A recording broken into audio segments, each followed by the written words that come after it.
Hello and welcome to this session of Risk Awareness Week 2022. You need quantitative risk metrics to effectively measure and manage risk. Thank you so much for choosing to invest your time in this presentation, and a very particular thank you to Alex Sidorenko for asking me to submit the proposal for this.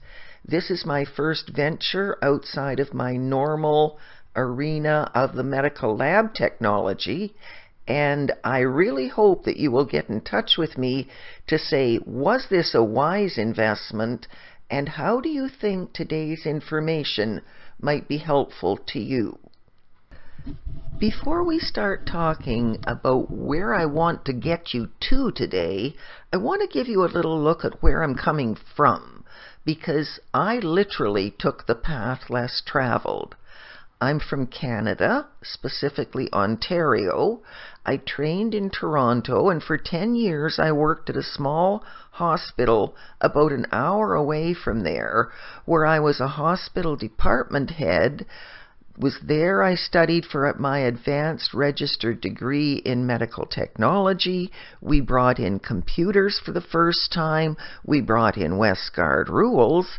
And then I left there for a brief stint in Toronto before going back to my beloved north to 6 hospitals north of Sudbury in the Cochrane Region Lab program. Here we again brought in computers, quality control. These were the Wild West days of computers. Everything was in DOS and done by teleconference, but the entire focus was on quality improvement. I had a budget. I could attend conferences. In 1991, I was able to co-present a workshop, a full-day workshop with James Westgard in Montreal.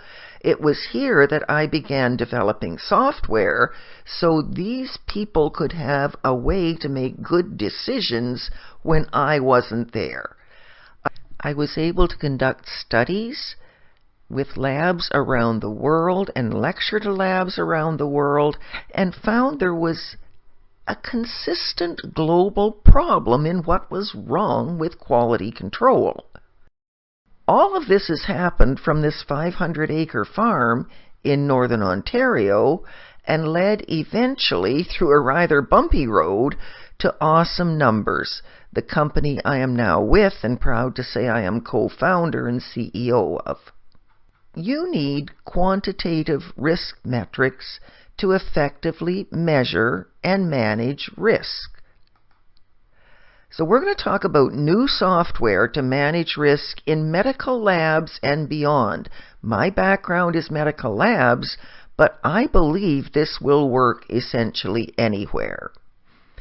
In the medical lab field, risk is the combination of the probability of occurrence of harm and the severity of that harm.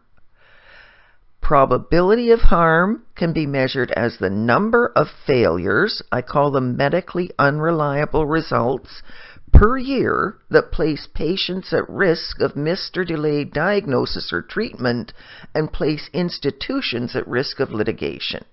Severity of harm can be measured by the cost of that. What does it cost for all of these excess procedures? How does medical lab quality create risk for you? It all starts when you go to the doctor who orders a blood test to diagnose or treat an illness. People then use complex instruments and chemicals to create results. Many things in that process can go wrong, and they always do go wrong to a lesser or greater degree. The problem exists when the size of error is so great that your results get put into the wrong pot.